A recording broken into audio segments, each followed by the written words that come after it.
tempat bertemu dengan Raja Ace yang selama peperangan berlangsung, dia selalu memperhatikan bagaimana para ahli strategi istana bekerja.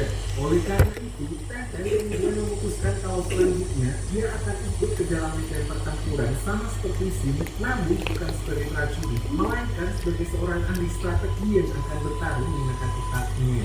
Sementara itu, Sim berkat aksi-aksinya di medan pertempuran, para petinggi militer lalu merekomendasikannya untuk naik pangkat dan sekaligus menuliskan sejarah bahwa seorang tidak bisa menjadi komandan batalion hanya dalam satu pertempuran. Pasca perang tersebut, diperlihatkan juga munculnya sosok baru yaitu Menteri Ryoku yang ditemani oleh dua orang kepercayaannya yaitu Jenderal Mobu dan Somekun, di mana dia juga adalah paman dari Raja Ace sekaligus orang yang dicurigai memasukkan pembunuh ke dalam istana di awal film. kenyang banget. Kabarnya, dia juga mempunyai pengaruh dan kekuatan tempur yang tidak kalah besar, di mana itulah alasan adiknya Ace yang pertama untuk mengumpulkan kekuatan sebanyak-banyaknya karena diceritakan Ryoku juga mengejar sang raja dan kedatangan tersebut menjadi semacam statement kalau dia masih berani muncul secara terang-terangan Apa tadi? Bisa? mencurigainya karena dia menganggap kalau Raja Ace sendiri Aku tulangnya sini dan sini, di sini dan sini. Kata tulang. Ayo cepet. Ini adeknya yang gituin. Sini ya. Mau. Adek. Ayo itu. Tadi nggak ya? Ya itu sakit. Tadi itu sakit. Data itu sakit. Patah tulangnya di kepala dan sini dan adiknya mungkin aku.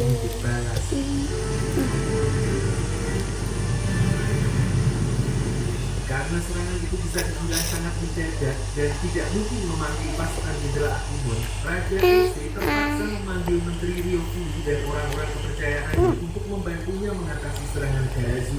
Walaupun dia tahu kalau hal itu akan membuatnya berhutang budi dan itu bukanlah hal yang bagus untuk budi pada orang seperti Ryoku.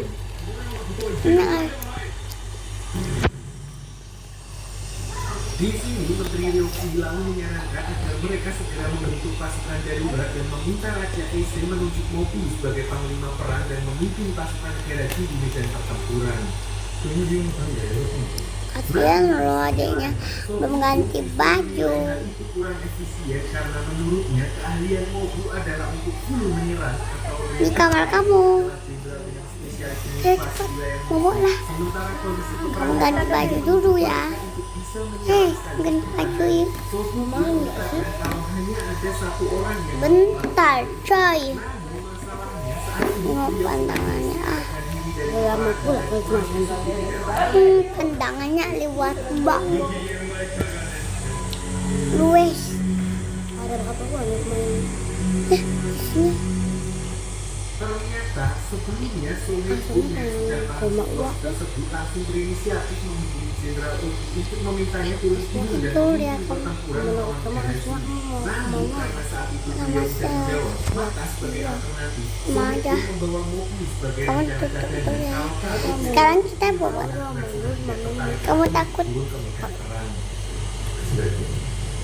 Di luar perkiraan mereka, Jenderal Oki ternyata bersedia untuk menjadi panglima perang dan Adiknya mendatangi itu awal yang Raja ditemenin masalahnya sama mama. hal itu sedikit membuat Mobu jadi agak kesal karena dia hanya dijadikan sebagai Tapi kan belum dijemput. memperkuat pasukan Jenderal Oki di lapangan.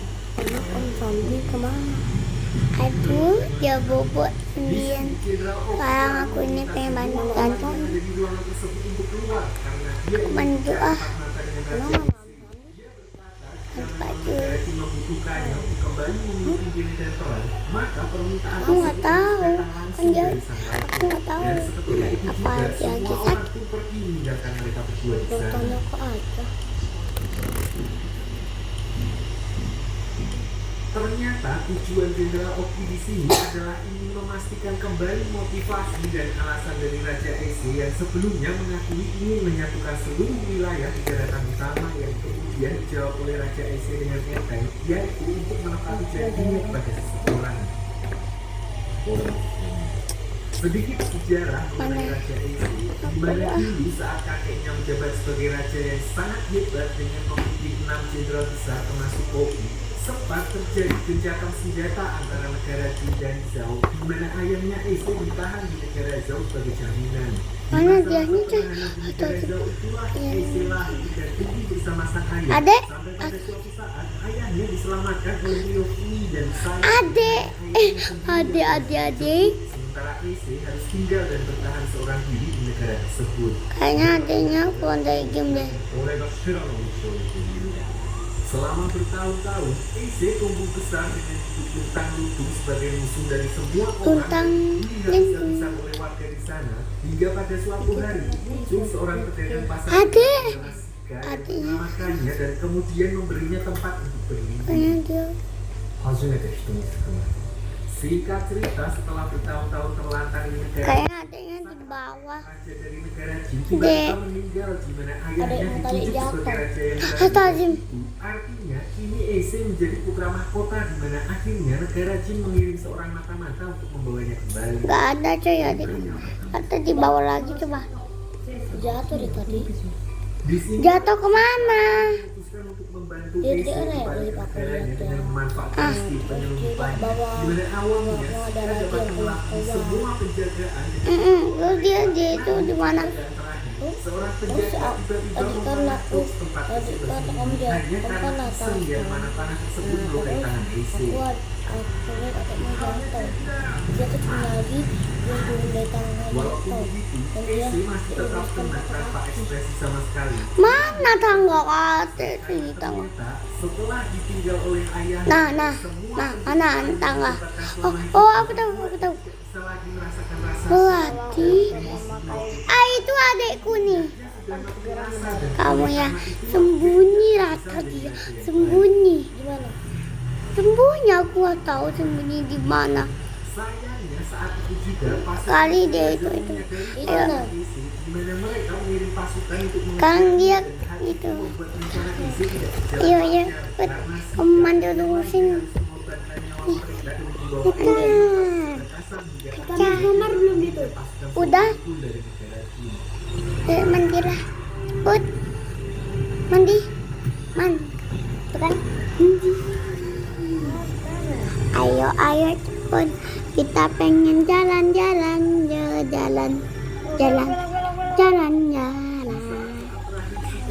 Kamu ganti baju dulu. Ganti baju apa? Darah dengan darah. Oh, udah ganti baju. Dia merasakan kembali Baju itu. Gitu dong. Ayo cepet. dia berniat untuk menyudahi peperangan antara Put, sini. tersebut dan menyatukannya menjadi sebuah negara besar. Ayo kita ke bawah ya. Alasan dan tekad Kita nonton TV. lalu memerintahkan Sin yang dari tadi ngumpet dan mendengarkan semua percakapan mereka untuk Bentar memanggil ya. semua orang kembali ke ruangan. Dengan begitu, Jenderal Oki yang selama ini memilih untuk rehat dari kegiatan pertempuran pun kini secara resmi aktif kembali dan dipuji sebagai panglima Uitku. pasukan Ya kita berenang. mereka. Banget.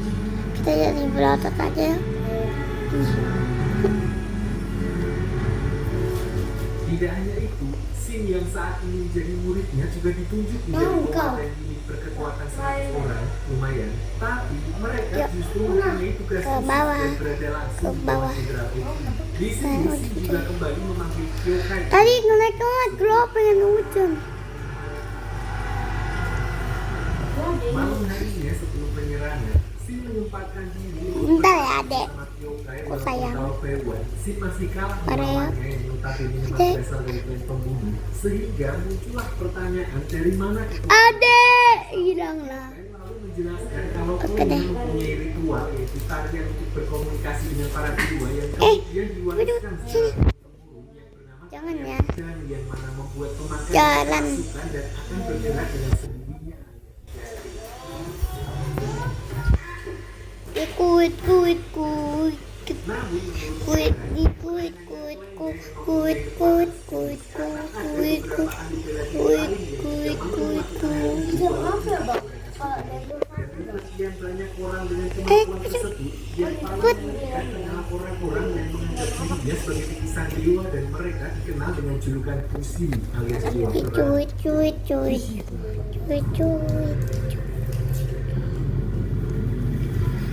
Setelah melakukan beberapa persiapan, keesokan harinya, armada perang negara Jin yang dipimpin oleh Jenderal Besar Ogi lalu mulai OTW ke medan pertempuran, di mana setelah sekian lama, mereka akhirnya berhadapan kembali dengan armada perang dari Jin.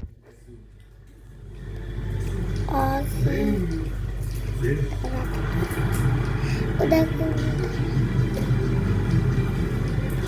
saat itu, armada perang Zhou dipimpin oleh 3 orang komandan batalion yaitu Choso, Manobu, dan Fuki yang juga berperan sebagai ahli strategi mereka. Sementara pasukan negara Jin dipimpin oleh Jenderal Besar Ogi dengan membawai 3 pasukan besar lain, yaitu pasukan pribadinya sendiri yang terdiri dari para tentara elit yang jumlahnya tidak terlalu banyak. Lalu pasukan Fuki yang dipimpin oleh Mobu dan pasukan utama negara Jin yang mana unit Jin juga termasuk di dalamnya. nih.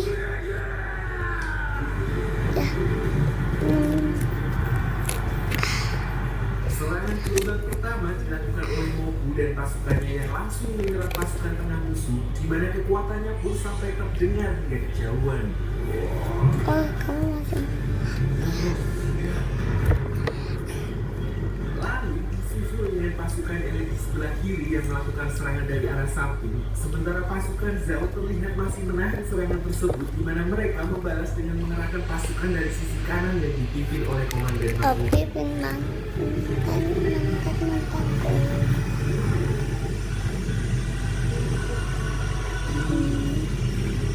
Anehnya, walaupun secara jumlah pasukan Zhao sedikit lebih banyak dari pasukan Jin, namun Jenderal Ogi tetap menyerbu secara terang-terangan dari arah depan, dan ternyata disinilah peran unit Jin yang hanya terdiri dari 100 orang prajurit petani. Dengan memanfaatkan kecilnya unit mereka yang tidak terlacak, terinspirasi dari pengalaman Garawei kemarin, Ogi memberikan misi kepada mereka untuk melakukan serangan langsung dan menyingkirkan kotak dari pasukan musuh yang tidak lain adalah komandan Fuki. Ya kan? ya. Aku lawat dia. Dari tadi aku tadi ketemu dan itu di jalan, jadi aku lawat. Dia akan semakin mempelajari banyak hal yang artinya pasukan mereka Iya, akan semakin jalan kuat. sana. Jenisnya tentu saja Messi. dilindungi oleh pasukan Bukan, dari negara yang miskin. Jadi aku bawa aja dah aku lawat. Untuk itu, Ogi Oh, sengaja ini ya? mengirim 100 Iya. orang prajurit petani Ya, agar sih. Fuki meremehkan mereka. Walaupun beberapa orang Tapi dia kan nanti Tahu nanti ada orang Islam terus cari dulu. namun Shin tetap optimis. Oke, nanti aku punya banyak dah orang. Memimpin mereka semua untuk menyelesaikan misi tersebut. So hanya dengan bermodal Pengaku. 100 orang, Shin kemudian mulai menyusup menuju ke garis belakang pertahanan musuh dengan memanjat perbukitan untuk melaksanakan misi yang sangat krusial bagi jalannya pertempuran tersebut. Sekarang kita berenang yuk. Tapi walaupun Ayo, misi ayo. dan yang lainnya sudah memilih jalur yang agak repot, namun mereka masih tetap Yuk. harus berhadapan dengan pasukan musuh yang terlihat Berenang. sudah standby di wilayah tersebut. Ini yang kok nge-lag terpaksa banget. Shin pun harus melawan mereka walaupun hanya 1700 orang. Ya.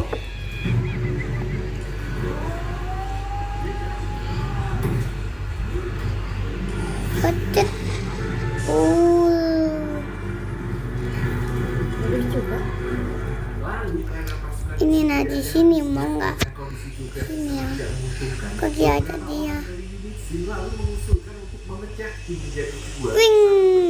Wah. Karena pasukan musuh Waduh.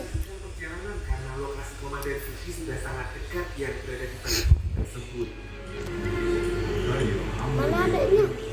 Berita Kayaknya di dalam Fuki sini. mulai menerobos dari arah samping, akhirnya sampai ke telinga komandan Fuki. Namun Kali adiknya itu di sini coy. mengatur pasukannya di medan perang utama, Shin dan yang lainnya sama sekali tidak digubris olehnya. Ditambah lagi setelah mengetahui kalau jumlah pasukan tersebut hanya kurang dari 100 Adek. dan bahkan bukan prajurit Dianya terlatih, kayak tidak menganggapnya sebagai bunyi ancaman deh. sama sekali.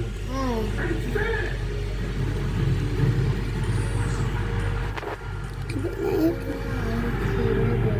Iya kali dia itu sembunyi. Dan peperangan utama, pasukan Oh, itu nah adiknya. terlihat Kelihatan.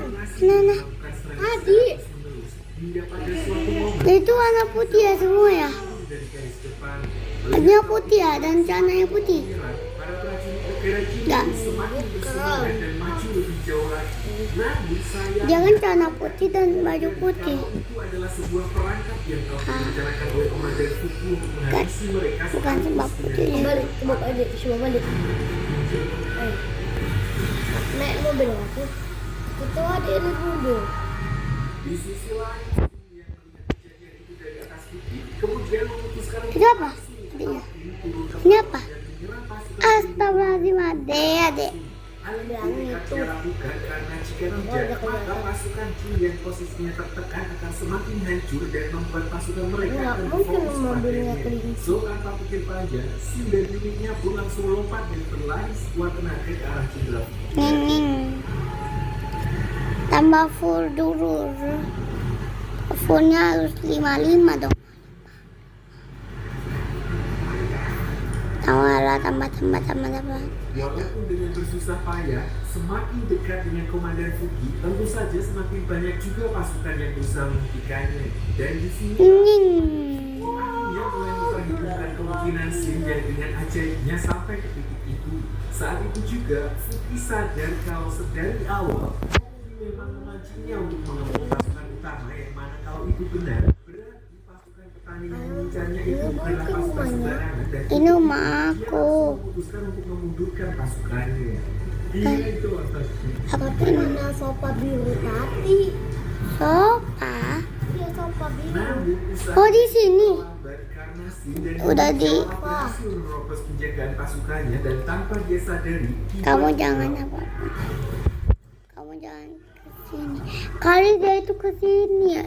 Itu dia itu ke sini terus sembunyi sini nggak sih? Apa? Apa nggak sembunyi sini? Itu sembunyi di sini. Terus apa nggak dia itu sembunyi sini kan? dan bersamaan dengan gurunya Komandan Fuki yang juga adalah seorang Bobok ya. pasukan Zhao, Komandan Choso yang mendengar hal itu lalu memerintahkan seluruh pasukannya untuk sementara mundur dan memindahkan markas mereka ke perbukitan. Namun menurut Jenderal Bobok Oki, nih. semua itu hanyalah awal karena Dun, dun, pertempuran dun, dun. sesungguhnya baru akan dimulai 17. Adik.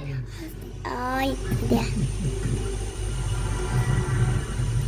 Aku pengen makan Singkat permen. cerita malam harinya Aku setelah takut seharian bertempur di medan perang, diperlihatkan unit Shin bersama dengan para prajurit lainnya yang sedang berkumpul sambil bakar-bakar merayakan kemenangan hari pertama peperangannya, di mana secara tiba-tiba muncul seseorang dengan membawa senjata besarnya yang datang entah dari mana Takut. dan langsung menyerang Aku beda adik.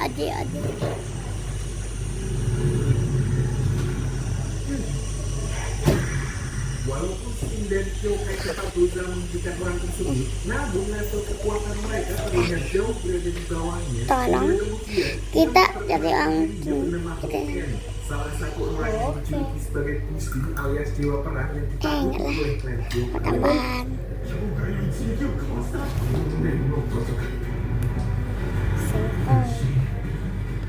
Kabar tentang serangan itu pun dengan cepat sampai ke aula raja di mana Sobun pun dan apa yang sebenarnya sedang terjadi.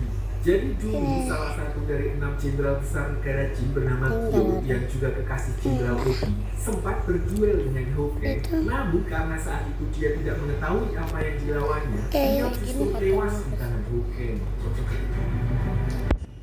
Kita sempurna aja adiknya di kolam. Mendengar hal itu, Jenderal Oki pun tidak tinggal diam dan langsung membalas perbuatannya dengan menyerang wajahnya. Namun, Itu kolam bukan sih? bagaimana, Hoken masih bisa selamat kecil. dari serangan Jenderal Oki dan sejak saat itu Coba dia kamu tidak nyelam pernah kayak gini. kelihatan lagi. Hingga akhirnya mendengar Oh itu nggak bisa. bisa. Kenapa? Cuma kayak itu harus pakai emot. Ini nah, begini apa enggak?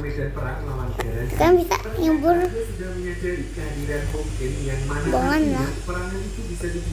Terus ya nyeburin kaki gitu ada. Aduh. Nah, aku suka sama malam. Aduh. Gini. Ayo kita. Ini Ayas. Mana kamera?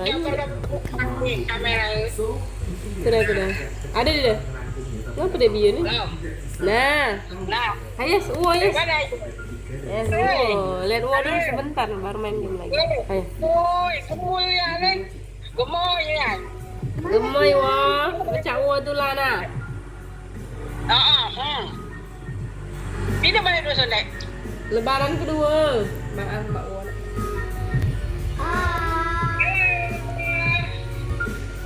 Abang puasa dah? Puasa dong. Puasa lah. Pintar Pintar wah. Ayo ke Linggau dia. Kebila ke Linggau. Lah, nunggu mobil nak Linggau ni, tinggal dijemput. Di mana kamu nih? Tahu di mana tu dia keluar. Di Sekayu. Oi, mampir sini Kudai, Nanang sini. Mobil cari jemput deh. Nenta mai. Di mana? Siang kan balik siang. Ian pai balik sang ini tadi dia 4 ke Simpang Lempeng. Kok pulang? Jam Belajar. Di mana ayo tuh? Kamu kan ke bawah.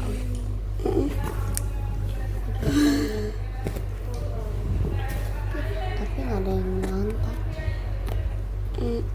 Atau udah telepon dua aja. Tapi nggak usah nanti aja lah. Ada datang ke sini. Sini. Tuh Jumawa itu kan. Oh, kan main Brafikon. Kamu kan? Astaga, itu siapa coy? Kuda. Amir. Kamu siapa? Kakaknya. Astaga. Bukan itu kakaknya. Dia cuma miskin belum ada kakak. Atau di mana dia? Coy, kayaknya dia keluar dari game deh.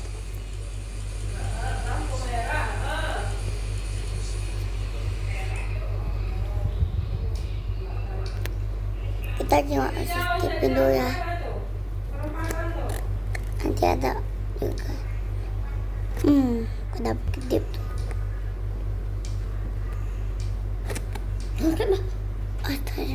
Itu kakak coy. Itu kakak ya? Ada lagi lain. Empuk. Kakak itu pasti. Kakak pasti. Bukan ada datang nama ini. Bohong kakak tadi itu kakak. Ya kakak bohong kan? Tuh, yang berkuih kan sekian. Bohong kakak guys. Ini siapa juga? Beneran. Bang itu ya. Oh, Kakak loh. yang ini nah, bukan kakak yang ini.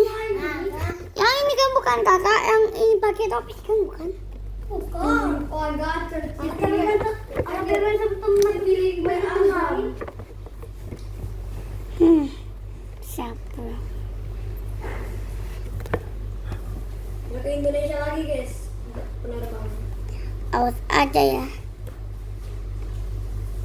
Ada cepet mobilnya. Ngeng.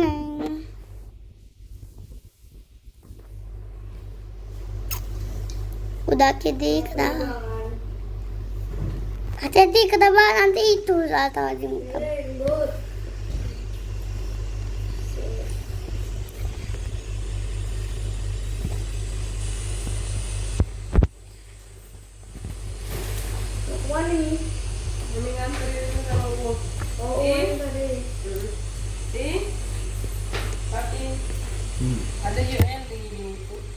makan mak tadi dia dah. Bentar ya, Dek. Mami ngantar ke ikan asin ni dah dia untuk mak tu eh. Oke. Bawa makan mak warung mak tadi. Warung mak tadi. Ini lah simpang ini lah. Aja. Oh, yang simpang 4 tu. Ini lah. Yang baru buka ini. Yang pecel lele itu bukan? Itu dia. Di mana sih, Pak? Sebelah saja. Rumah Bintang. Ini lah simpang 4 teladan ini lah sebelah kanan langsung ada dapur. Oh. Ngajak punya si Ada tadi. nggak salah sih itu semua pasti. Punya siapa itu? Nah, udah jadi deh. Maksudnya di rumah sama.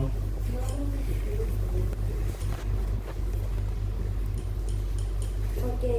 Ikan asin tadi. Ada jadi. Boleh. Besar lagi untuk dia, Pak. Kau tuh sawah. Wow. Nih, aku bisa tulis sama aku Dewe. Ini ya. Tulis sama aku Dewe. Jom aku ya. Biasa. Jom aku. Nggak apa-apa ya.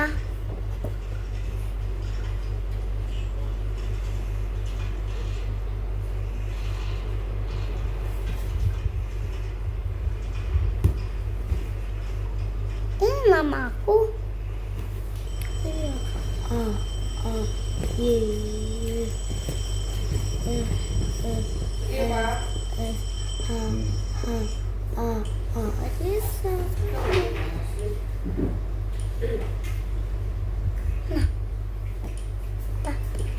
Ini juga buku kamu. Oh, simpen aja tadi.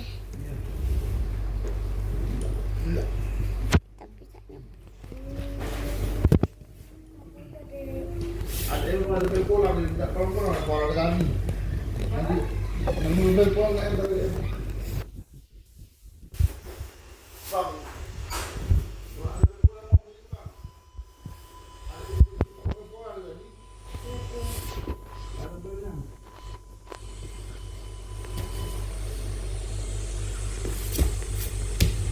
Ini meja siapa? Bang. Ini meja kamu. Ini teman meja kamu. Ini pengen nih. Bang.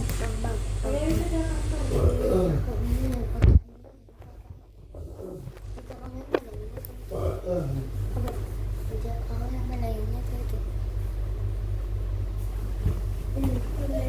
Ada mau lain nih, ada belum lain ini. Bukan ada? Belum lain, belum lain.